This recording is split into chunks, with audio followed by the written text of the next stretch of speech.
Number 5. Getting in is impossible. Area 51 didn't get a reputation as one of the most secretive places in America because it was easy to get into. And there's a reason our best idea for getting a peek inside was to just swarm the place en masse and hope that there'd be too many of us to stop. The thing is, they saw that coming.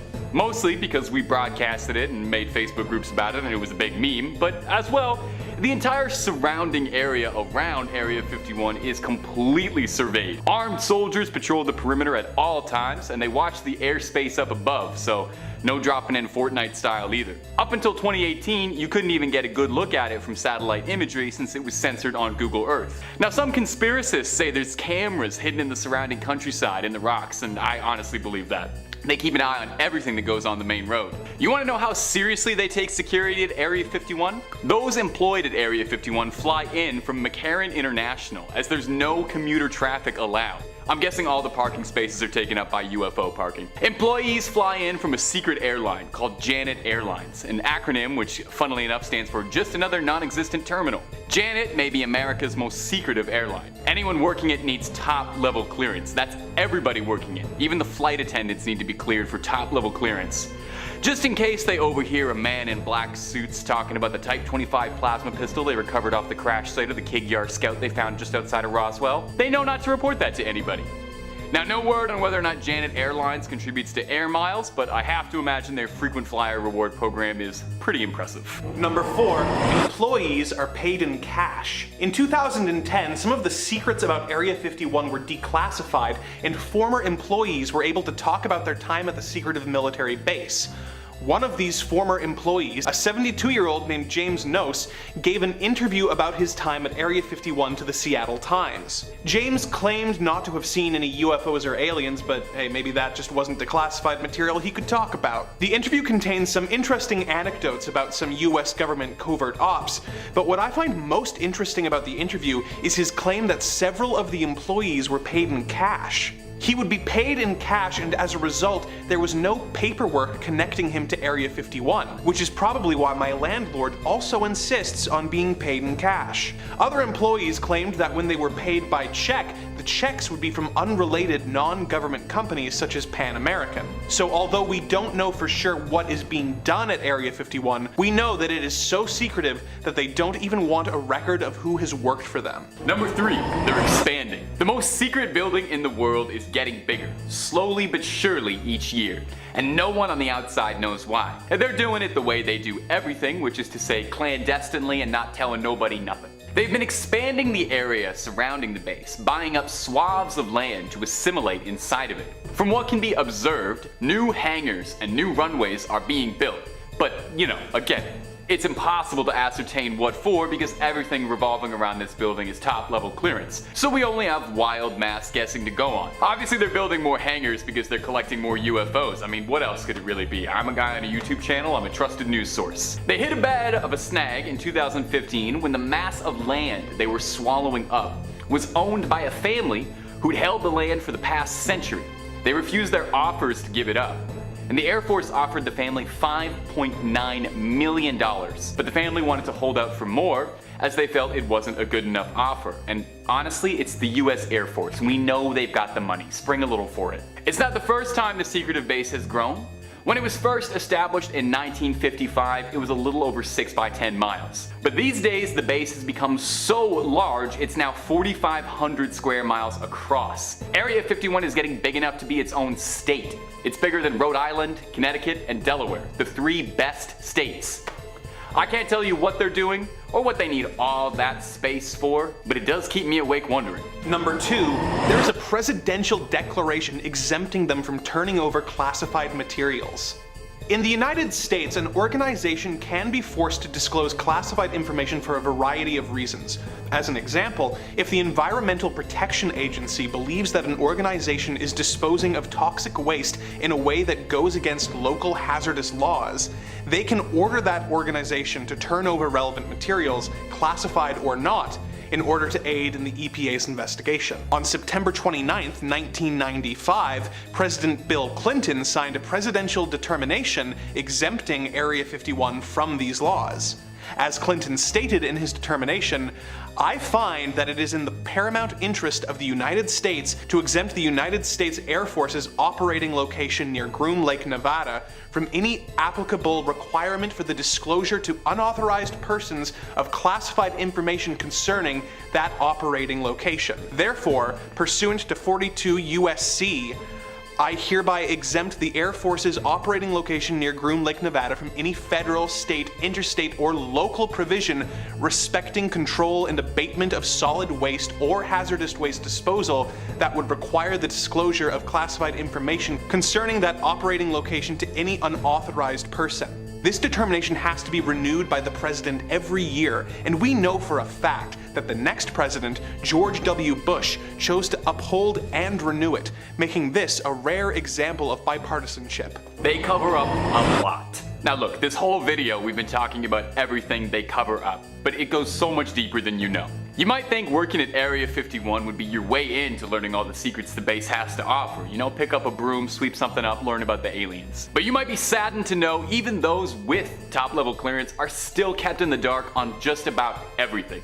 In the 90s, there was a bit of a controversy when several lower level Area 51 workers tried to file a suit against Area 51. Because exposure to the black site's hazardous materials was making them sick. Apparently, the base would have stacks of discarded equipment, scraps, and hazardous waste left around in open trenches the size of football fields, and then to dispose of them, workers would cover them in jet fuel and light it on fire, leading to toxic smoke blowing all throughout the base. Definitely sounds very safe. This smog was affectionately nicknamed London Fog by the workers in between bouts of coughing fits. Several workers came down with skin conditions or respiratory conditions from their time working the black site. But where things get curious is that they don't even know what was being burned around them.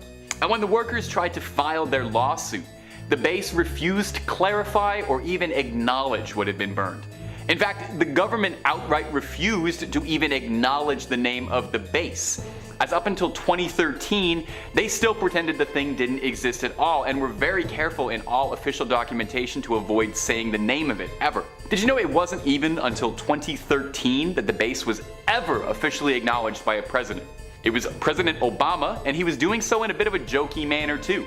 The government only acknowledged the workers after their lawyer had provided them with satellite photos of the base acquired from a dubious source. Whatever was being burned there was pretty serious stuff. I mean, we can only speculate. Plasma recovered from a Type 52 troop carrier? Ectoplasm? Unobtainium? We may never know. And that's what makes me want to know. Number 5 on this list is a super weapon. One thing that's widely believed about Area 51 is that for a while it was used as a place to develop and test nuclear weapons. Located out in the middle of the desert, very secluded, it made for the perfect spot to develop such deadly weapons. As time went on and the Cold War quieted down, there was less of an emphasis on manufacturing such bombs. In fact, dismantling these bombs has been something that's been going on for quite some time in an effort to make sure we avoid nuclear annihilation of the entire planet. This is all well and good and probably the best thing for all of us. But some believe that this site is kept so secret because there's another type of weapon at play. Nobody knows exactly what it could be, but some people speculate that the United States government specifically uses this site as a place to develop a super weapon. Something that the world would have never seen before.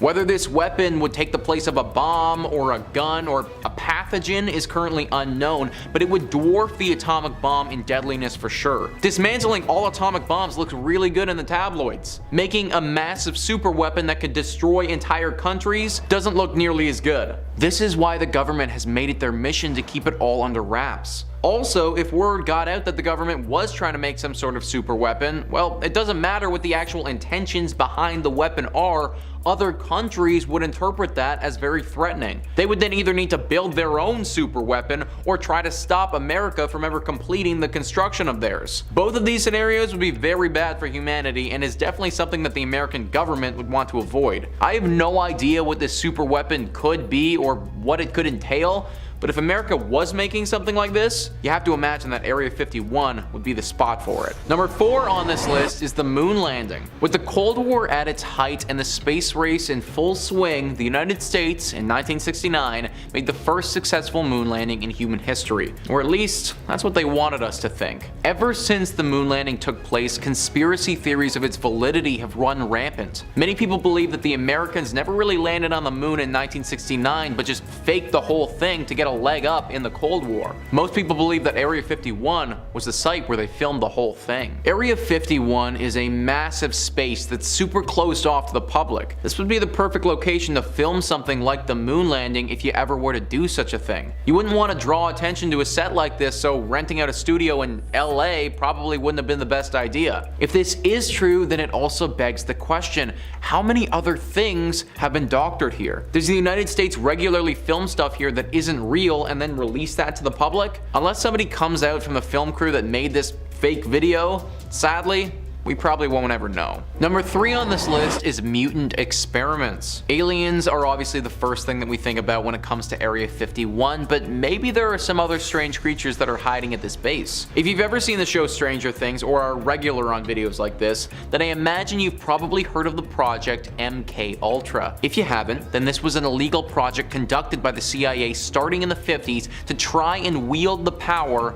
of mind control. Through a series of horrible experiments, the CIA would take people, often give them large amounts of hallucinogens, and then subject them to forms of psychological torture. Lots of the people that took part in these experiments were horribly scarred for life, and most of them never recovered. This whole process broke so many human rights violations and really was not a good look for the American government. They eventually stopped in the 70s, and when this info was finally released to the public, faced some pretty bad backlash because of it. Experiments of this nature may not be happening anymore, but many have speculated that something similar could very easily be going on at Area 51. In 2018, new documents were released about MK Ultra, and it showed that the CIA had 6 dogs run, then stop, then all turn around and run back, all from implanting brain chips in them. Is it possible that something similar is going on here, where maybe they're making some mutant controllable animal? What about experiments involving humans that the government doesn't want reaching the public? If they've done it before, then there's no reason to think that they aren't capable of doing it now. Maybe these experiments don't involve mind control, but potentially taking some characteristics of an animal and putting them into a human. We've seen over the past decades a growing interest in mutant animals, so there's no reason to think that one bright scientist wouldn't want to try this with people as well. We obviously don't know for sure, but a secluded, secretive base in the desert is pretty much the perfect spot to perform mutant experiments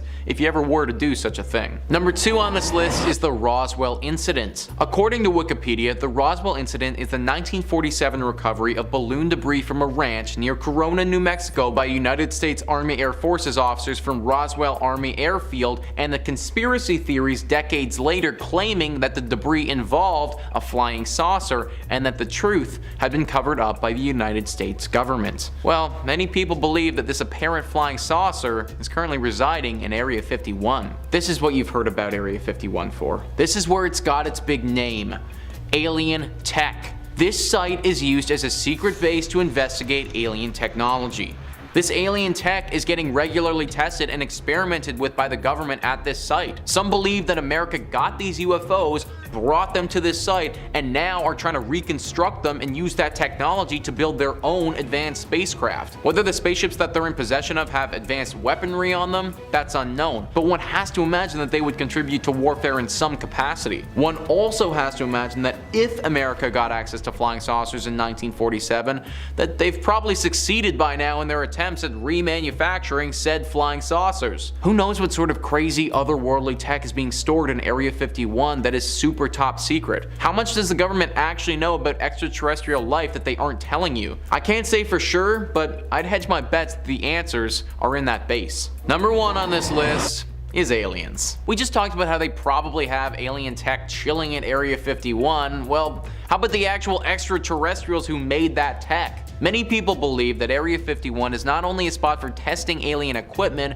but also a holding spot for any aliens that the government has come into contact with. It's very likely that these aliens are already dead, but I also don't see why it wouldn't be possible for them to potentially have some of these aliens alive and just locked up. Having alien life locked up in a very secret base is something that you wouldn't want getting out to the public, but it isn't just humans you'd need to worry about. If this is true, and this info was confirmed and then leaked to the public, well, I can only imagine the species of alien that our prisoner belongs to would want to get their friend back. If they were intelligent enough to get to this planet with supposed advanced technology, then we can only assume that they're a superior being to us. Having a superior being pissed off with the entirety of the human race probably isn't the best idea and something that should be avoided at all costs. Also, even if this alien's friends didn't care and just left their buddy behind, well, the panic and chaos that this would cause in the world would be insane. One would have to assume that other countries would be demanding to investigate the alien for themselves, that the global public would want answers and would be irate if we didn't get them, that people would start to lose their minds worrying about the possibility of aliens attacking the planet. It makes perfect sense why the American government wouldn't want people to know about such a thing. And honestly, when I think about it more, maybe ignorance truly is bliss when it comes to Area 51. Number 5, the story of Edgar Mitchell. Edgar Mitchell is a storied man. He's part of an incredibly exclusive club out of 12 other people who can claim that they have seen the Earth standing on the surface of the moon. I assume they all have a group chat together. He's best known for typing 80 lines of code to save the Apollo 14 mission as it descended to the moon in 1971. He was the 6th man to ever walk on the moon, and he is a devout believer in aliens being out there. He insists that he knows that top government and military officials were hiding the truth behind aliens in New Mexico. He said it was a known secret that alien spacecraft were responsible for disabling nuclear missiles and shooting them down, supposing that aliens are directly involved in intervention to prevent us from destroying the planet. Which, if that's the case, I've got nothing but thanks to give for our extraterrestrial friends. Thanks for that. We're not that responsible. He goes on to insist that the Roswell incident was real, and the government had covered it up and buried it as a conspiracy theory to deter people from finding out the real truth, which he believes NASA thinks the public simply wouldn't be able to handle. In 2004, he told a Floridan newspaper that he knew of a secret cabal inside the American government that was responsible for studying alien bodies, and that after JFK, this group no longer answered to the president and didn't include the commander-in-chief in their briefings. Mr. Mitchell is quoted as saying, "They all know that UFOs are real. The question is, where are they coming from?" Now, NASA didn't quite have the same tune. NASA themselves obviously denied all of Mitchell's statements, saying that Edgar Mitchell is a great American, but we don't share his opinions on this issue. Well, of course. If you've been sitting on a secret for 60 years, you're not gonna fold over one guy, but a bunch of evidence? Well, maybe. My goblins, you know what time it is. If you've been digging the scares, stick around and subscribe for some scary stuff every single day. Okay, let's creep on. Number 4, Luis Elizondo. Luis Elizondo is one of the most outspoken believers in aliens and UAPs out there today, alongside Tom DeLonge, championing that he believes firmly that NASA and the Pentagon aren't telling us all the whole truth. And he would know, as Elizondo formerly led a research team to research potential UFOs. Although the project was disbanded, Elizondo never gave up his mission, believing it to be his personal calling to expose the truth. He's been quoted many times saying, "My personal belief is there's very compelling evidence that we are not alone." He served on the Department of Defense and resigned in 2012 over excessive secrecy surrounding the UAP program. These aircraft, we'll call them aircraft, are displaying characteristics that are not currently within the US inventory, nor in any foreign inventory that we are aware of, Elizondo said of the objects they researched in his time there. He added that the program was founded to analyze unexplained aerial phenomena and ascertain whether or not that what they were seeing is a threat to national security or not. Kind of unnervingly, when asked about that, he said, "We found a lot. We identified anomalous aircraft that are seemingly defying the laws of aerodynamics." Which, oh hey, coming from the mouth of someone who worked at the Pentagon, that seems just a little bit suspicious, right? Right? Not just me? The quote continues, "Things that don't have any obvious flight services, any obvious forms of propulsion, and maneuvering in ways that include extreme maneuverability beyond, I would submit, the health healthy G-forces of a human or anything biological. Elizondo's gone so far in the past as to suggest that he thinks the US government has fragments of UFOs or UAPs somewhere, reverse engineering it to learn all their secrets. Sounds extremely like someone higher up didn't want people finding out about whatever Elizondo was getting onto. And why not? Number 3, the signal. Now when it comes to aliens, we all kind of assume in the back of our heads that our first direct contact with them is going to be very up close and personal. That they'll come down and hopefully we'll see them face to face or face to mandible, or perhaps we'll see their ships descending on us and it's already too late. But what if our first contact was something else? A radar signal, a noise through the silence of space. In 2003, astronomers working for the SETI, short for the Search for Extra Intelligence, a project dedicated to hunting for extraterrestrial life, were using a massive telescope to look to the stars. Now nothing much came of it except for a series of unexplained radio signals from the skies. These signals all disappeared over time except one, which was growing stronger and stronger. The signal comes from somewhere between the constellation of Pisces and Aries, and curiously, the signal is at a frequency that absorbs and emits energy. Naturally, the researchers found this a bit interesting. Some of the astronomers believe that this could be a frequency that extraterrestrials are using to try and get our attention, like an intergalactic "you up" text. While it could very well have turned out to just be totally nothing or some sort of natural explanation that I'm not nearly smart enough to understand, I'm gonna err on the side of extraterrestrials. But we have to wonder what the signal was, right? I mean, we have to admit that's a bit suspicious, that there's something worth looking into there. Now this story is from 2003 and I had trouble finding an update on it, but who knows? Whatever was broadcasting that could still be out there. Number 2, Blue Book. Now I think we all kind of secretly suspect that some of our tax dollars are going to research aliens. I mean, what else are they doing all day? Well, in one form or another, government agencies have always been researching UFOs and UAPs. Since 1949 to 1969, Project Blue Book was the code name for a secret government research division dedicated to analyzing UAP technology, analyzing whether or not UAPs on record were threats to air and national securities, and just what any of this stuff in the sky was. It was basically the closest thing we had to a real-life X-Files department, as far as we know. I mean, there could be an even more secret one. Surely with all that government money, they must have found something special, right? Well, if you'd like to feel like Agent Mulder yourself, you can scroll through 130,000 pages of declassified documents from UFO specialist John Greenwald, who made it all available for free online. He's a defender of free information. Greenwald says secrets are not bad things. I think we should know about this and it should be in the history books. John, I completely agree. All this stuff about cover-ups, we can totally handle finding out aliens are real, okay? You know, we're big now, we're responsible, we learned about Santa, we can do this. A couple years ago, we experienced a wave where there were clowns hanging out on the street corner of like every rural street in North America. We got over that. We all saw Tiger King together. Aliens won't even be that weird, I don't think. Now, Project Blue Book was officially disbanded because according to a joint review, nothing significant ever came from it. Now, since then, it was thought that no government agency was looking into UAP research at all, except until the UAP document quietly dropped this year, you know, sneaking it under the door that NASA and the Air Force had been researching aliens and possible sightings this whole time under everybody's nose, and they leaked a bunch of documents and footage, and you should look it up after this video because I'm not joking, it's totally real. It seems just like us, NASA can't rest until they find the truth out there. Number 1, new developments. We are probably coming to one of the most exciting times in UAP history, as after the UAP report came out, there is probably more legitimacy towards the discussion around the serious existence of extraterrestrial life now more than ever. As of October 2022, NASA is pretty much coming clean and opening a new study into the research of UAP and extraterrestrial life. 16 hand-picked specialists